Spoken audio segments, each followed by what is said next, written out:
نماز شام خفتن اگر مے قضا چھ گومت آیا یہ ہیکنا بہ زٕ رکعت انجام دِتھ کہین تن ویو زانو. السلام علیکم ورحمۃ اللہ وبرکاتہ. اکثرن چھ سن عزیز اس تام سوال واتناوان کہ اس حظ چھ کینٛہہ نماز قضا گٔمژ واریاہ زیادٕ اگر یم چھِ أسۍ چھِ تھکان وۄنۍ یم انجام دِوان آیا أسۍ ہیکو نہ یم زٕ رکعت کٔرِتھ انجام دِتھ. تہٕ عرض کرو تۄہہِ عزیزن درمیان کہ تُہۍ چھُو أکہِ واجب نماز ہُنٛد قضا انجام دِوان یُس زن واجب تۄہہِ خٲطرٕ انجام دِیُن.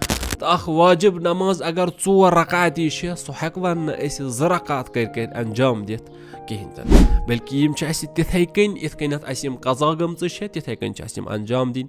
مثلاً نماز شام اگر قضا گوٚمُت چھُ نماز شام چھِ 3 رکعت انجام دیُن. نماز خفتن اگر قضا گوٚمُت چھُ نماز خفتن چھِ انجام دیُن. آیا اذان و اقامت تہِ چھِ سۄ پرٕنۍ سُہ چھُ مستحب. اکھ اذان و اقامت چھِ کٲفی اگر تۄہہِ مثلاً 2-4 وقت اکے ساتھ پرٕنۍ چھِ اکھ اذان و اقامت چھِ کٲفی امہِ خٲطرٕ. اکھ اذان و اقامت پٔرِو تُہۍ باقٕے چھنہٕ ضروٗری کہیٖنۍ. اگر چھُ سۄ تہِ واجب چھنہٕ کہیٖنۍ سۄ تہِ مستحب چھِ ثواب چھُس واریاہ زیادٕ امہِ نیت ہیکو أسۍ یہِ انجام دِتھ.